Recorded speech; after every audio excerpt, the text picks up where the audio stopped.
What's new, crew? Welcome back to my channel. Today I just wanted to give the quickest little update on how I'm doing and how Miss Cleo is doing after like labor and delivery and everything like that, because I put out my little video diary that I kind of put together from week 40 to week 41 and haven't updated on anything since. So I'm just going to talk about that here, and then this will kind of be the last video talking about the pregnancy or baby or anything like that, and then we're gonna go back to just like what I typically do, which is the budgeting and grocery hauls and like food and scratch cooking and all of that good things. But I'm gonna answer questions that I've seen in my comments or questions that I've gotten through DMs via Instagram or anything like that. So obviously if you guys watched my birth vlog slash pregnancy diary, I guess, you know that I had to be induced. I had my membrane swept at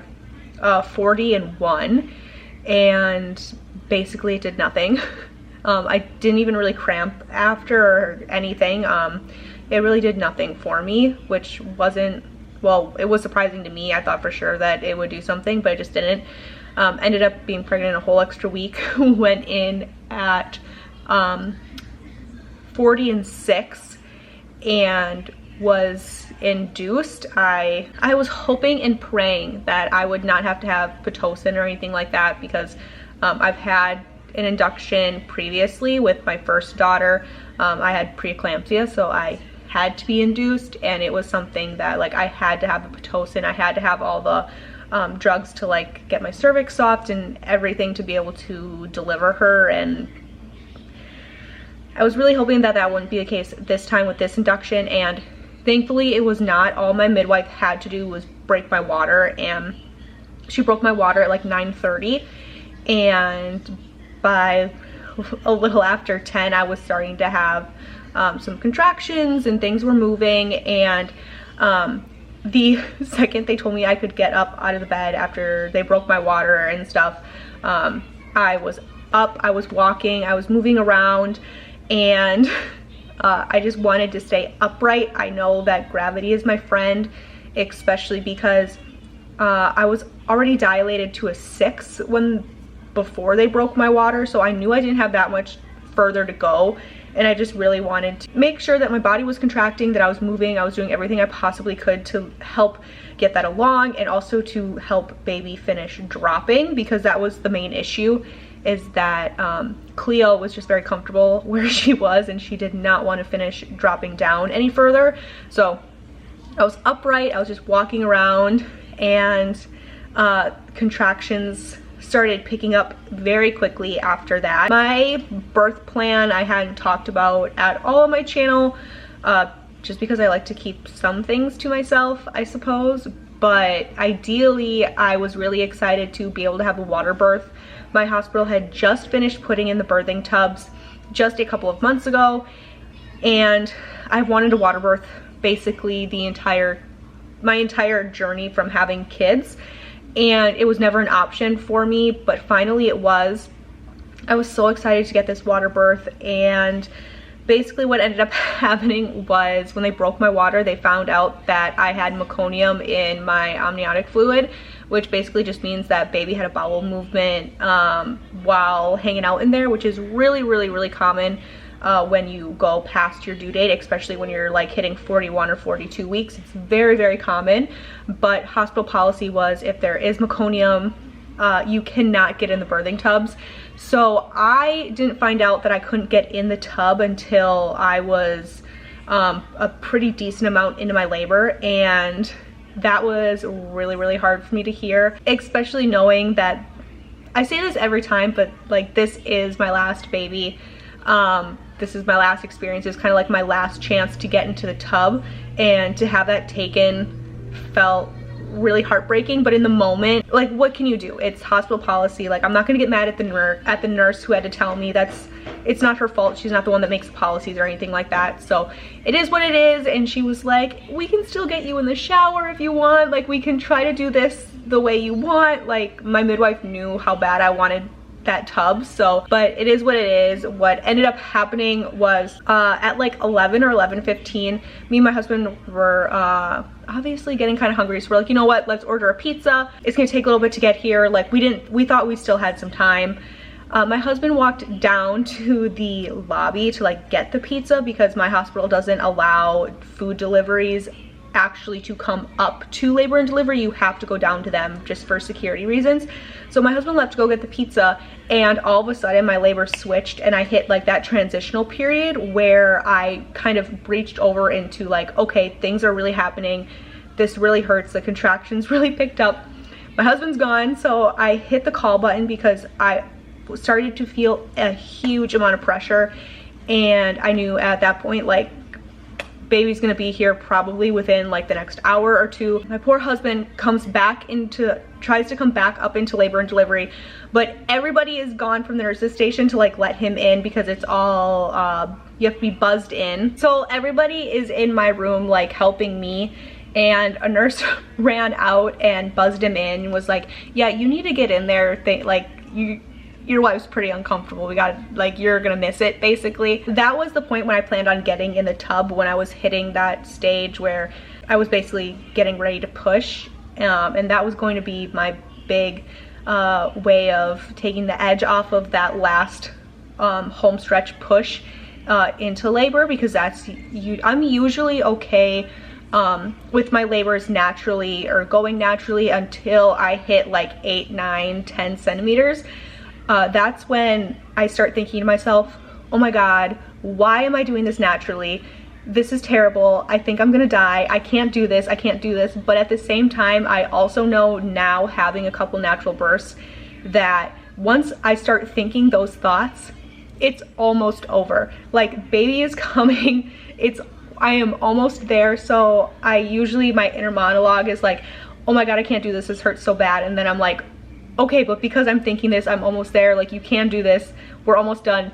And you know you're almost done because you're second guessing why you do this to yourself. Like, why didn't I just get the epidural? And at this point, I'm just dying to know what baby is, because I didn't know what gender. My husband knew what the gender was. And I'm like, I'm ready to push, and basically ended up only pushing for 6 minutes. And honestly, it didn't even feel like 6 minutes. It felt like I pushed for like 30 seconds and baby was out. There she was. I was so excited to see that she was a girl. I was not super shocked. I feel like I would have been way more shocked if it did end up being a boy, but I feel like I just kind of knew that she was meant to be a girl, or that like it was going to be a girl. It just seemed so much more fitting for our family. And also the fact that like my cousin's pregnant right now and she's having a girl. My sister, or one of my sister-in-laws, is pregnant and she's also having a girl. So it just kind of felt like all these girls are like coming into the family, and it just felt super fitting that we would have a girl too. But Miss Cleo is doing wonderful. This is the best I've ever felt postpartum.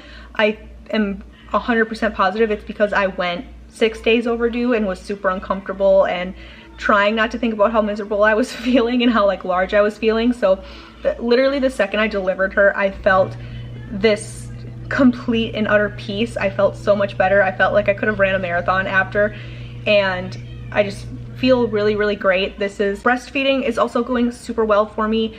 I've had experiences on both ends of the spectrum where I've had terrible experiences and wasn't able to successfully breastfeed, and then I've had other kids that I've breastfed for a year. So I've learned through my like mothering journey that not every baby is going to be the same, not every pregnancy is going to be the same, not every recovery is going to be the same. So just doing like what's best for this specific baby and me specifically in this time is what I've learned to just follow and kind of forget all other expectations. So for right now, Cleo's doing amazing.